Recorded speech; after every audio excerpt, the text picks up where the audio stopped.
So tonight we are here in South LA to trap, neuter, and return some of the cats in this colony. We've been working with the community feeder now to get all of these cats fixed and stabilize that reproduction cycle in this area. Unfortunately, this is a very dangerous area, and one of the kittens was hit by a car last night. So if we're able to catch the rest of the kittens tonight, we'll be able to take them in tomorrow or the next day and assess their behavior and hopefully see if we can find a placement for them, like adoption or a foster home.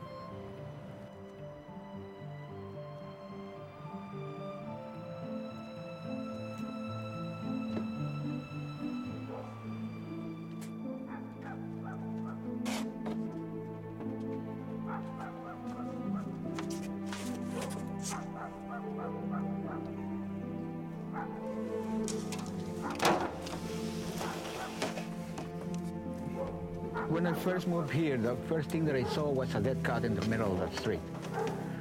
And the next day was another one. And walking my dog in the corner, it was a baby cat dead in the, in the middle of the street. So this is not acceptable. This is not acceptable for any country, any city, any town, nothing. This is, you cannot just see that and do nothing. You need to do something about this.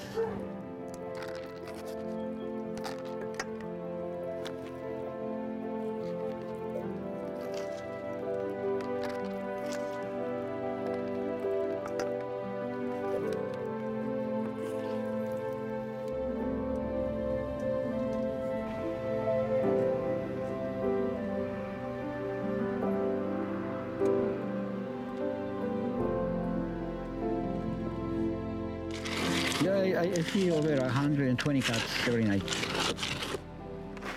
80% of the cats on the streets used to be somebody's cats. And people just move on and leave them behind, and they become stray cats.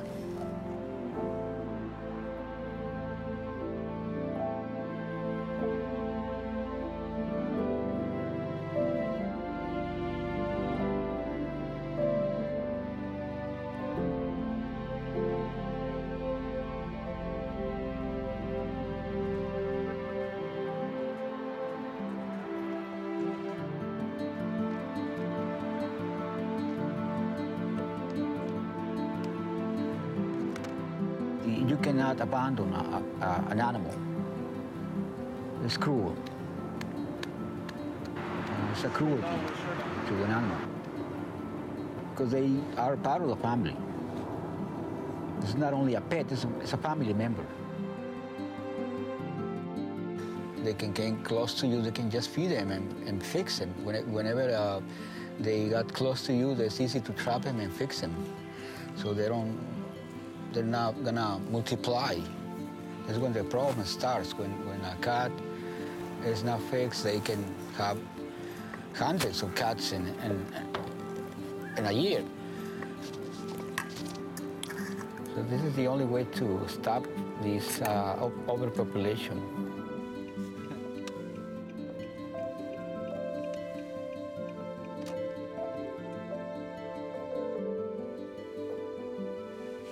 There's cats everywhere, and if we all just took a little bit of time out of our hands to not only feed the cats, but to spay and neuter them, we'd get so many less kittens being born and dying on the street, being run over, and dying from very simple things like a cold, or even ending up at the shelter with, with injuries from a car accident, or kittens that are neonates under 8 weeks old that are showing up without their parents, coming in malnourished and covered in fleas, and those issues are quite considerably avoidable through spay and neuter.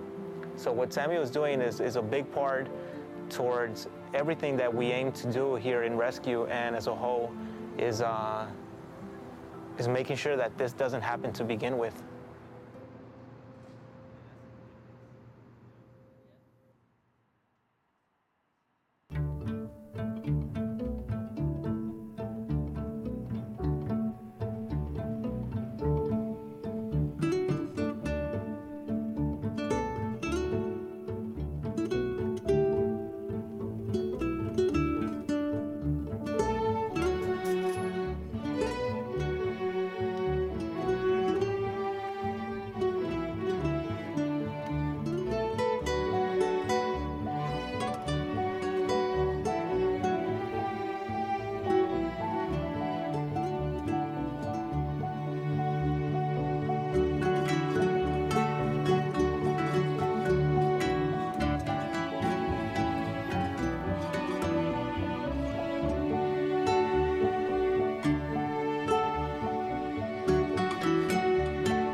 was definitely getting the kittens. We also had the mom. According to the feeders here, these were the remaining cats in this area that were not fixed yet. So not only were we able to trap them, but we hope that we can get them into a foster home and successfully off of the street and into a permanent home. That trap is ready to go too. There she is, guys. There's mom.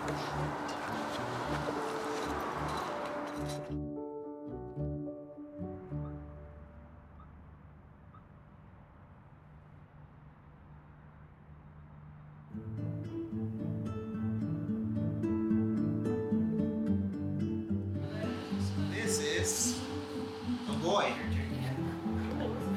Should we name him Zach? Oh, yeah. And then we're gonna have a Christian, and then we're gonna have a Kainoa. Dude, that would be so perfect. That would be cute. But everyone's like, kind of. We're gonna do an initial intake. That's what we call it. So basically, finding out the gender of the kittens, how much they weigh. We're gonna update them on their first ever vaccine. We're gonna give them their first flea preventative and a dewormer as well. If they're healthy, we'll set them up for spay neuter very soon, and basically just get them into our system as well, so we can track everything that goes on from this day forward.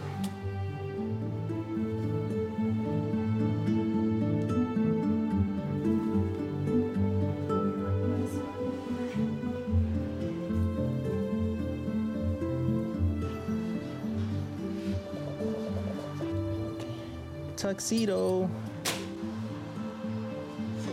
Girl. Yeah. Kainoa.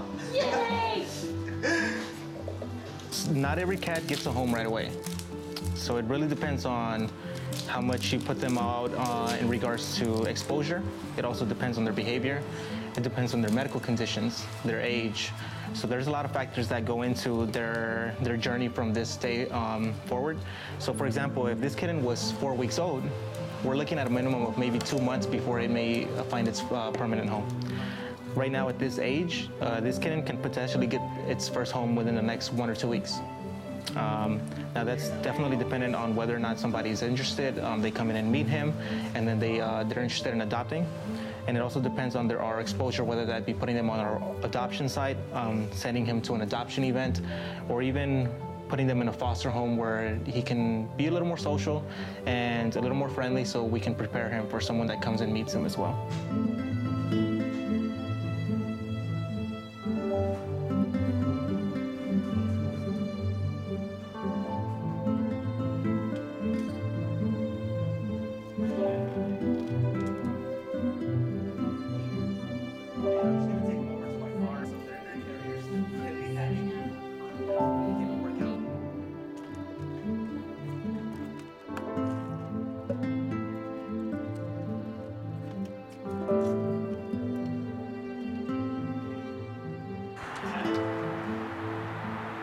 All right, bubbies, let's go. And there we are, getting on board, just like my sticker.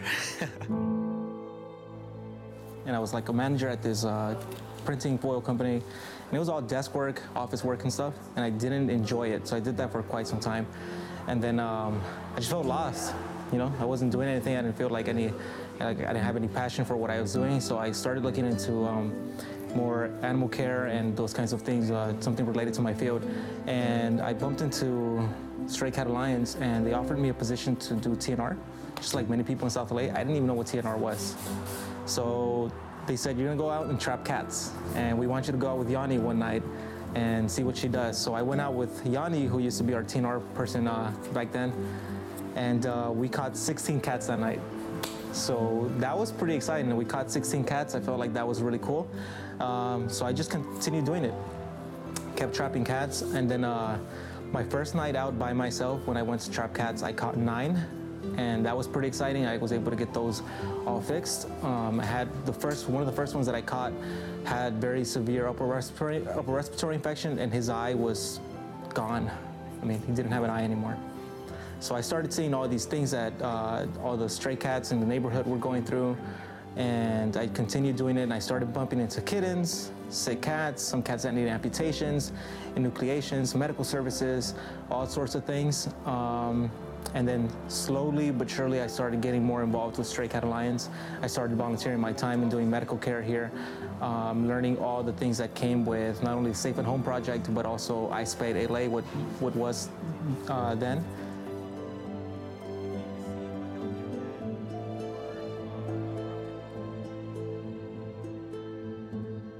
Myers. I am the co-founder and executive director of Fix Nation, and we are located in the valley of Los Angeles near the Burbank Airport.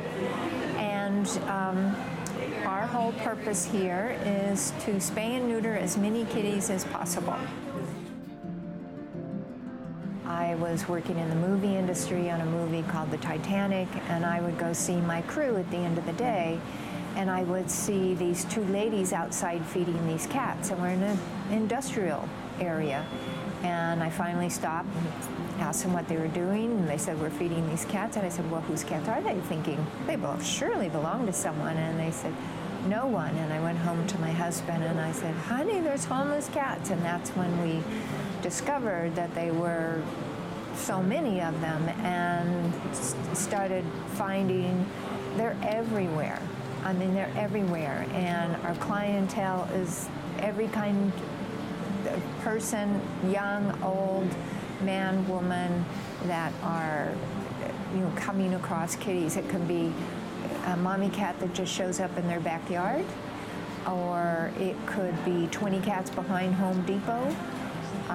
It can be in Koreatown. It could be, they come from everywhere, and our goal is to honor the lives of the kitties that are already here, but make sure they're not making any more babies.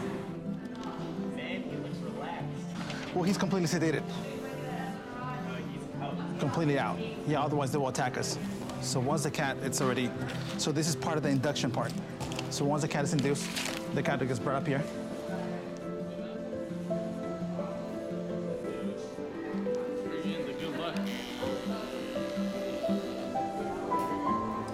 Our goal is to do 100 kitties a day. I believe yesterday we had 115 or 116. Today I think we're close somewhere in the 80s.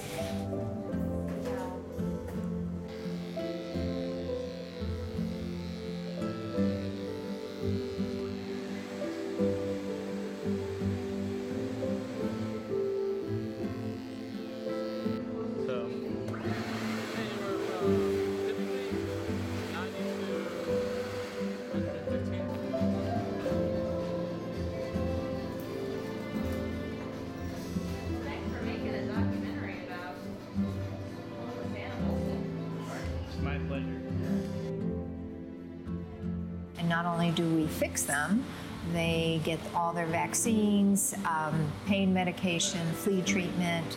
If they need to have an eye removed or tail amputated, we do that as well for free.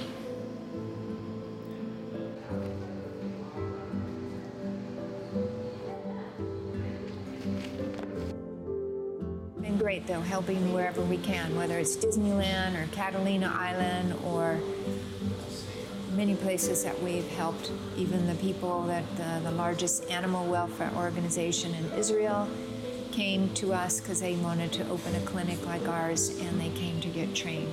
So wherever we can help, wherever we can spread the word, we're here to do it. I wish we could fix them all and get them all homes.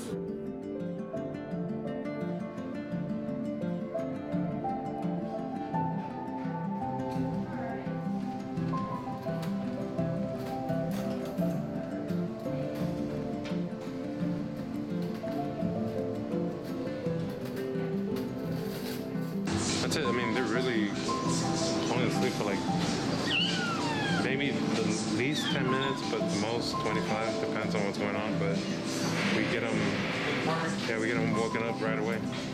Pardon me? This is really a dream that Mark and I had, and now that Mark is gone, I'm glad that his legacy is continuing, and just keep on fixing kitties.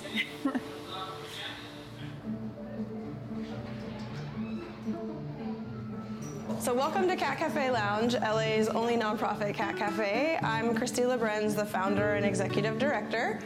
So Cat Cafe, the nature of it is that somebody would come in, get something to eat or drink, and then come into our cat lounge where we have about 35 to 40 cats, all roaming around, being socialized and being cage-free until they get adopted. Entered into the large part of our lounge, which has so much cat enrichment. Our space was designed for cats first and foremost. So as you can see, we have a giant floor-to-ceiling tree in the middle of the space, which allows the cats to get up and really retreat and have a break if they so desire from all of the socialization and interaction with people that are entering in through the space every day. So we're here with Christian again. We've already spoken about Christian a little bit, but he's been here since July 7th, so about 2 weeks now with us. And I wanted to ask you, Christian, what are some of the things that you do for cats like Christian that are a little more unsocialized or under-socialized? You know, Christian, he's a little bit shy and under-socialized, but he's not necessarily aggressive. He doesn't lash out or anything like that. So, you know, he's shy. He likes to be in his puppies, and he's actually gotten a lot better. The first week and a half that they were here, him and his sister kind of stayed back in cat privacy up on the higher platforms that they could be at. Would you say that Christian has any chance of being more so a lab cat, or is that something that's not necessarily an option for him right now? You know, at this point it's hard to tell. He's only been here 2 weeks. He's come a really long way in just the 2 weeks that he's been here. His sister is actually doing really well also. You know, with cats like this, we typically try to start with the hand feeding, just get them used to hands kind of coming towards them and being touched. And we want to create a more positive association with humans and the cat. So, Kanoa's been here obviously since July 7th as well, so just a couple of weeks. She would be a good example of one of the cats who definitely comes around a little bit quicker. Again, when they first got here, they spent the first week and a half kind of in cat privacy, being a little bit hissy. You could go in for pets and she would absolutely accept them. She started exploring on her own a bit quicker than Noah did. And as you can see, she's pretty chill. She likes to hang out with the other cats. She's cool with the humans. You know, and a lot of it too is just, you know, again, having a space like this where there's so many places for them to either hide in a little cubby. Some cats prefer to kind of burrow, or cavers as I like to refer to them, or they like to be up high and kind of away from humans. And so she's chosen a nice kind of middle of the ground. She's up, she can see what's going on, but she's definitely grown her confidence since being here 2 weeks. So I think she's ready for her home. So whenever she finds the human she chooses, she's set.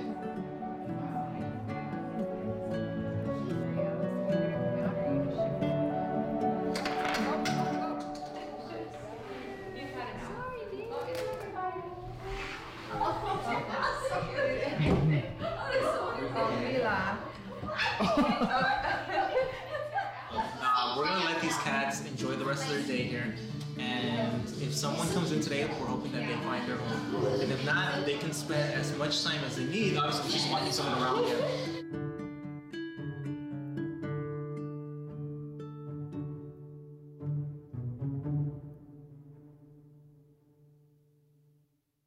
My name is Sandra Harrison. I am the executive director here at Kitten Rescue in Los Angeles. So this is our kitten nursery where we bottle feed orphaned to unweaned kittens around the clock every 2 to 4 hours. And then they get weaned, and after they're weaned, they hopefully go on to foster care and until they're adoption ready, and they can go either up for adoption through the foster home or through our adoption center. She realized then that all these kittens that were under, I want to say 8 weeks old, but I think that it's probably younger than that, were being euthanized immediately. Sue founded Kitten Rescue to really focus on saving those lives, you know, that were at the most risk in the shelter. But now we rescue everything. I mean, we're not just Kitten Rescue.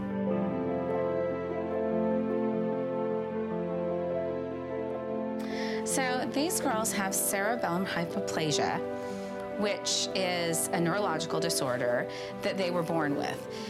Their brains are not formed correctly, and so it's like cerebral palsy in people.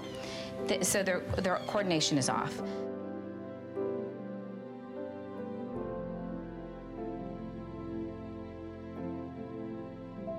There's something about these Powerpuff Girls, like you can come in and be in a horrible mood or go, oh, woe is me, you know, and they just totally put everything in perspective. And I mean, thank God they were rescued because they'd have been long dead, long gone. But they have a home here and they have a huge fan club thanks to the camp up there.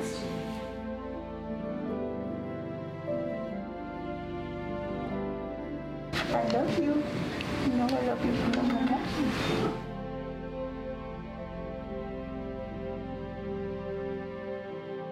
Well, RTF is much like TNR, except that it generates from the shelter. So it's returned to filth. So the cats are fixed, vaccinated, flea controlled, ear tipped, minor veterinarian care if they need it. And then if they qualify, which 90% of the time they do, maybe even 95% of the time they do, then they're put right back into their communities where they came from to live out their lives. What that does is it stabilizes the colonies. So just like TNR, when you put a fixed cat back, they're not going to let new cats move in because obviously there's no need to breed. But there is a food source, and so that food source now is going to be guarded by the stabilized colony. And we're not going to have any more breeding. And that's the goal of TNR and RTF.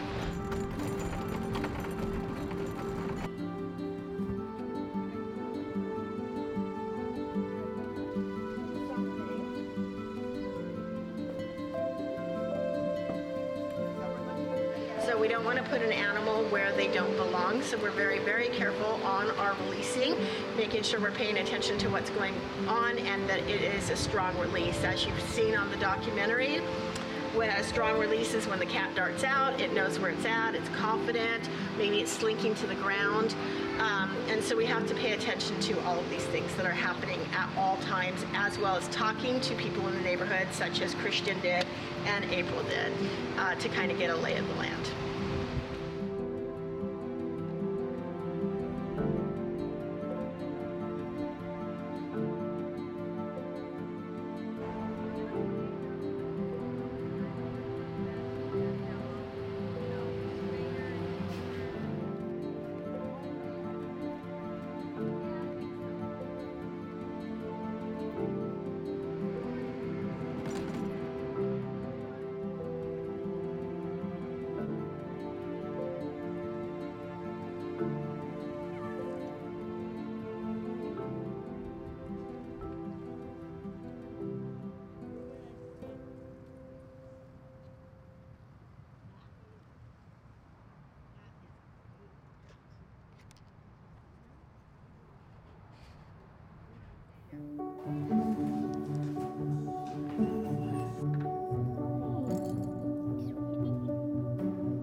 I met her and she was laying over on the very large bed over there, and she was just sleeping, just chilling. And I came over and she didn't budge or flinch, and she just let me kind of lay down with her and pet her. Whereas a lot of the other cats kind of would run away, or a couple of them hissed at me, so knew we weren't meant to be together. But Kainoa just was so welcoming to me petting her, and she's just so sweet.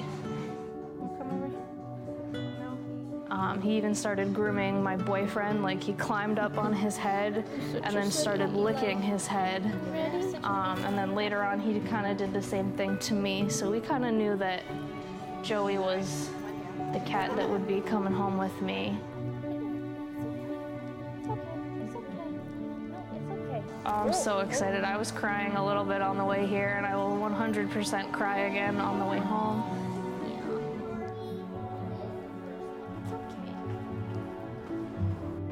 Here's the trunk for you guys, and then...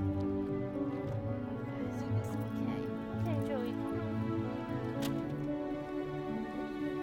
I have another roommate who's also very excited for some fur babies to be in the apartment. So everyone's very excited. So they will have a ton of love and a ton of toys. We're here at Zach's new home, one of the 3 kittens that has been adopted.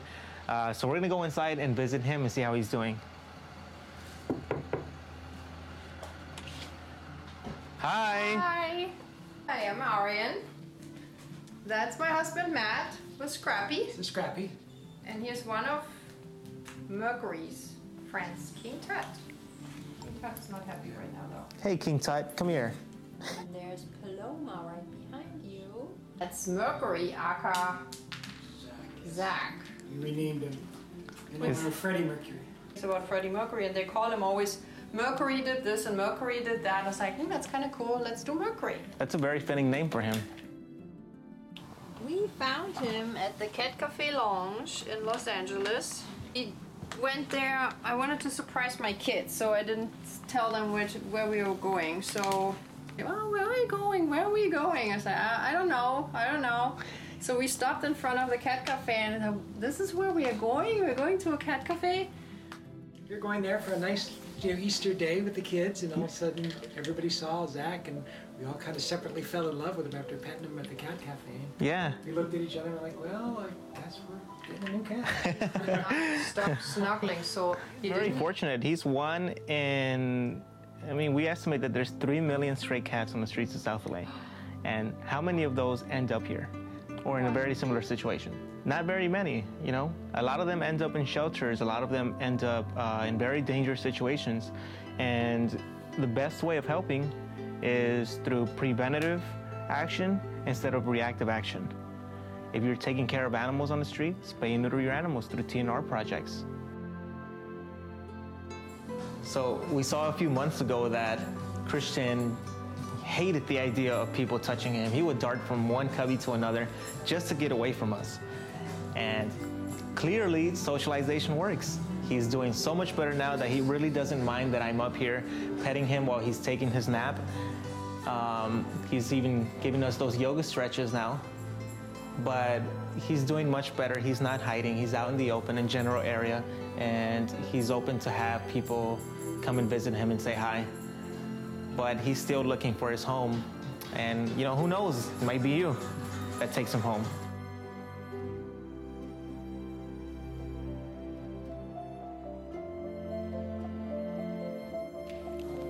So now you followed us on this journey from the very beginning. We were able to catch 3 little kittens on the streets of LA. And we have people like Samuel that can inform us when new cats show up that still need to receive that spay-neuter resource. And we take them to organizations like Fix Nation that can provide low-cost or free spay-neuter resources to those animals. If they were any younger and required around-the-clock bottle feeding, we have organizations like Kitten Rescue that can provide that as well. These cats ended up at the Cat Cafe Lounge that was able to find a home for Kainoa and Zach. And they are just 2 of many kittens that still require a home. Christian still remains and he's still looking, but that's just one of many cats that still require that adoption outlet. And there isn't enough room. So it's important to have RTF programs so that we can provide long and happy lives to those animals that already live on our streets. And still, there are many more that need your help. These are the strays of LA.